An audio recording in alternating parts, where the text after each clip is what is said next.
The father decided to place his son precariously close to the railway tracks, but what the bear did next was truly remarkable.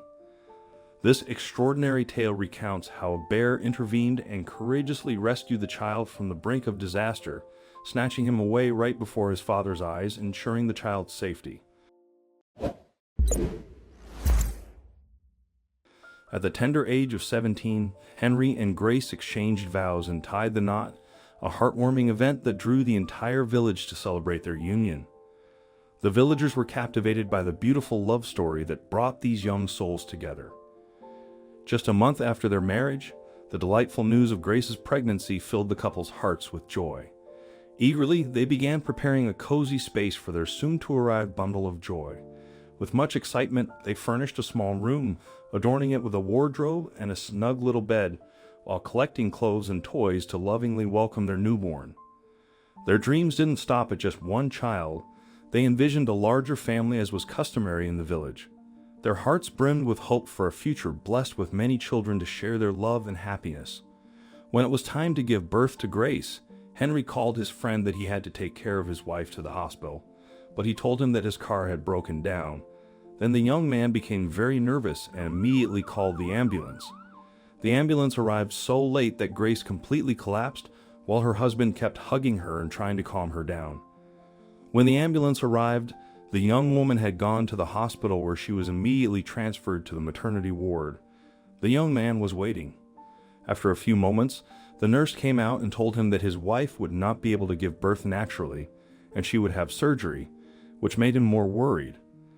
5 hours after the operation, the doctor came out with a pale face and told the husband that his wife died in the operating room, and the little boy survived at the last minute.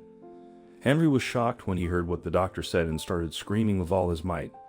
He couldn't imagine that his wife, whom he loved and with whom he had dreamed of living all his life, was gone forever and would not return, and the operating room where his baby was crying. The young man didn't want to see his son, who was in good health, because he considered him the cause of the death of the love of his life, and he refused to take it at first in his hands, but the nurses tried to calm him down and told him that the boy needed help. When the doctor noticed that the father was in a difficult psychological state, he asked the nurses not to give him the son because he might hurt him. He then told Henry that he could go home and come back after a week to take the child. Henry wasn't thinking about the little boy at all when they called him from the hospital to get his son. He told him that he didn't want to see him and that they should get rid of him. When Grace's grandmother, Nancy Thomas, found out what had happened to her grandson, she went to the hospital and brought her grandson to live with her in her house, where she took care of him and brought him everything he needed. 6 months passed, and the father of the child did not appear, so she completely ignored him and did not admit to what the child from across. Grandma tried to call him and ask him to go see his little one and hold him in his hands because he needed him, but he didn't speak to her and ignored her each time. Once the grandmother decided to see Henry, since she took her grandson in her arms, and she left and went to look for him at his house. But she didn't find him there, and when she asked about him, one of the neighbors told her that he always went by the railroad track near the woods and sits there. Then the grandmother immediately went to the railway to look for the husband of her granddaughter. When she got there, she found the young man sitting on the railing with a bottle of wine in his hands. He was really drunk. The grandmother approached him and tried to talk to him, but he was almost unconscious and he refused to speak at all. Although she placed his child on his chest, he didn't care. The grandmother lost hope and decided to return to her house. But at that moment, she noticed a teddy bear stuck on the train tracks as the train was approaching it very quickly. Then she put her grandson on the ground and ran to the teddy bear and pulled it off the railway at the last moment.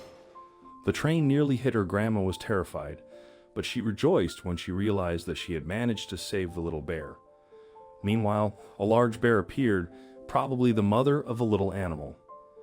When she approached the grandmother, so the grandmother left the little bear and came back to carry her grandson, and then she quickly ran away from her from that place because she was afraid that the ferocious bear would attack her.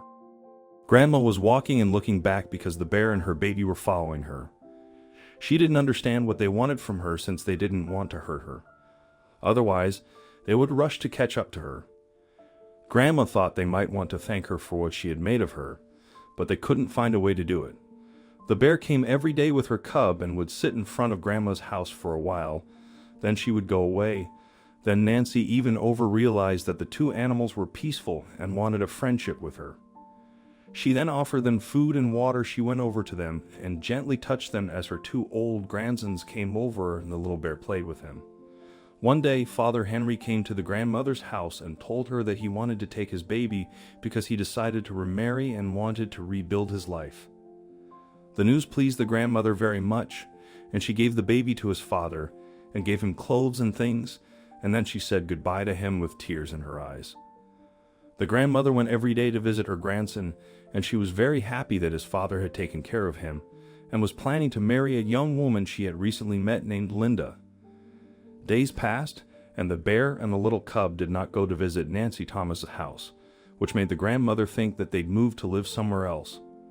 But one day, while the grandmother was sitting in the yard of the house, she saw the bear and the baby approaching her house, and they smiled.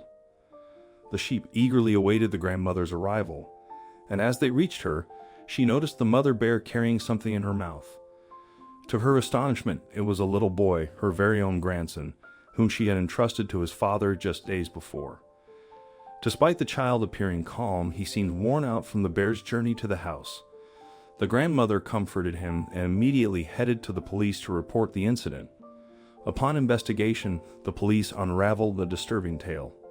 Henry, the boy's father, had suddenly been overwhelmed by memories of his ex-wife and turned to alcohol.